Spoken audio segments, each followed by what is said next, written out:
Yo, what is up guys? Delboy here, aka Blue Collar Sports TV. Hopefully you guys are doing well. If you're new here, smash that like, hit subscribe, all of that good stuff.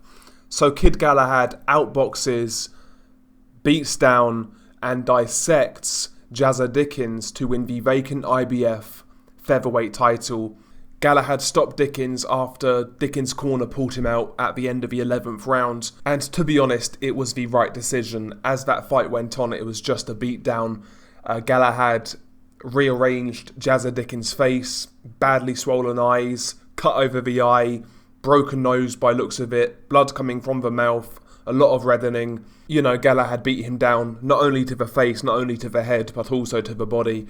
The fight started out actually relatively competitive. First round was nip and tuck, quite even. In fact, I actually felt Dickens might have nicked the first round. Both guys were kind of standoffish on the outside. Dickens was landing his southpaw left hand to the body, which then set that shot up to the head, and he caught Galahad with some decent overhand lefts in the first round and decent left hands to the body. Galahad, though, himself landed some good snappy jabs out of a southpaw stance and some good right hands out of the orthodox stance. You know, Galahad was constantly switching stances throughout this fight. So the first round was actually pretty competitive, but after the first round, Kid Galahad really took over. Second round, Galahad started to turn. Jazza Dickens didn't really let Jazza Dickens get his feet set for his overhand left, and Galahad was finding a home for his jab, both from southpaw and orthodox. And, you know, after the first round, Galahad was then starting to invest in the body. Initially, it was straight punches, even lead straight punches to the body, and you could see those shots kind of doubling over Jazza Dickens. And I said early on in this fight that I felt the body shots were really taking a toll on Jazza Dickens. I said that on Twitter, that I'd be shocked if Jazza actually makes the distance, because those body shots early on from Kid Galahad really were energy sapping, and it really set the tone for the rest of the fight. So rounds 2 and 3, Galahad started to stamp his authority. Dickens was still fighting back hard. He was still landing some good overhand lefts here and there, but, you know, Galahad really was doing the effective work. And after the third round, to me, that's when it started to become a bit of a beatdown, in all honesty. At this point, Galahad was actually starting to push Jazza Dickens back behind a ramrod jab, and he was then starting to throw hooks to the body as he got to the mid-range, and he was pushing Jazza Dickens back, basically from round 4 onwards. You know, Dickens was, you know, he was trying to do his thing. He was trying to feint, you know, trying to throw shots back. He was trying to make it awkward for Galahad, but Galahad just really kind of found his groove after the first round, and round by round he just increased his dominance, really, showing some great technique in there. The jabs from Galahad, whether it be from southpaw or orthodox, were great. He was changing levels with the jab, jabbing to the body, jabbing to the head, and that then set up his lead straight, both from orthodox and southpaw. Galahad's lead straight reminds me of Kell Brooks. You know how Kell Brook used to fire that straight right hand lead?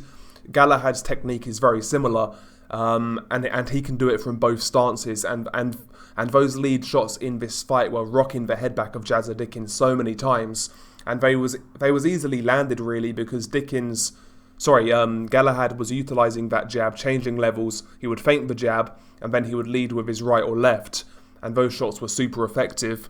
And yeah, I mean, the footwork of Galahad in this fight was very good. He constantly had his lead foot on the outside of Jazza Dickens. He always had foot position in this fight, and like I said, he was constantly punching on the turn, and as a result, he was then keeping Jazza Dickens turning with him, and Jazza Dickens really, for the most part, never really was in balance to actually throw some hard shots. When Galahad set his feet and really kind of opened up with body shots and really put it on Jazza Dickens would fire back, particularly with the overhand left and some right hooks out of a southpaw stance.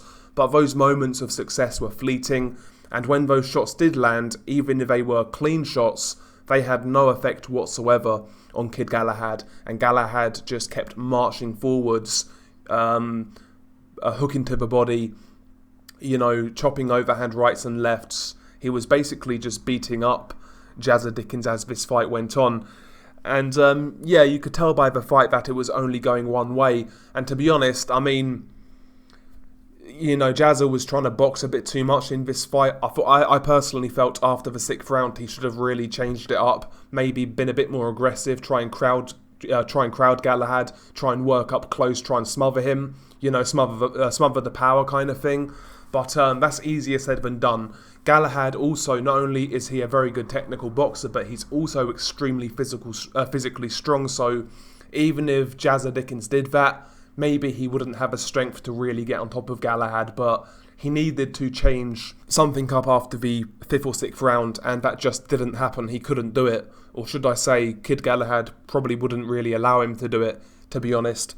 I felt Kid Galahad in this fight was spot on.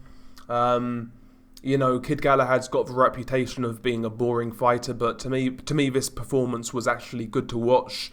Some real good punch picking, great footwork, great body work, and he got the stoppage in the end. So to me it was a really good performance by Kid Galahad.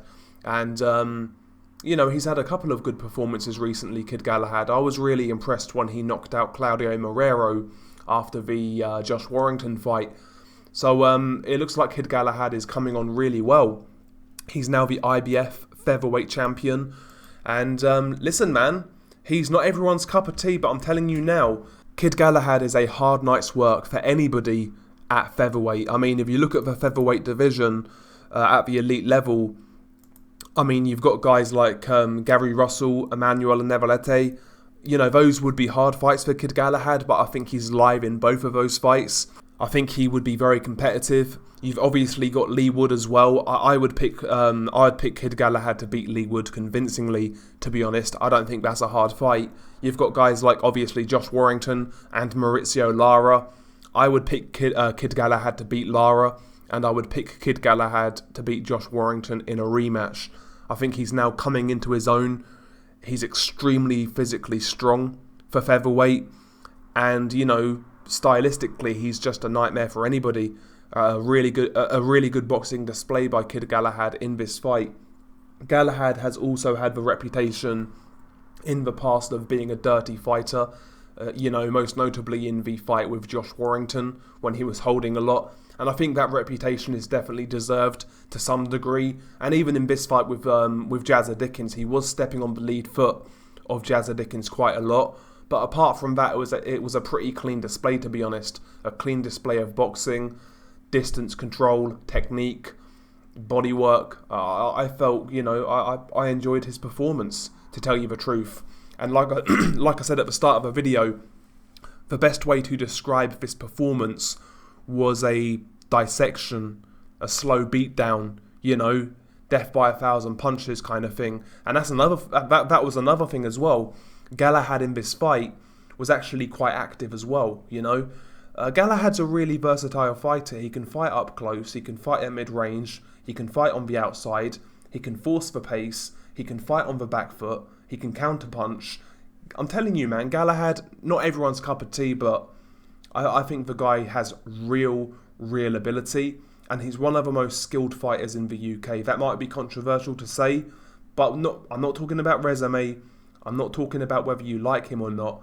I just think in terms of pure skill, pure ability, pure technique, he's one of the best fighters in the UK. That's how I feel about it. And we'll see where he goes. Anyway, share your thoughts below. It's been your guy Delboy. Peace.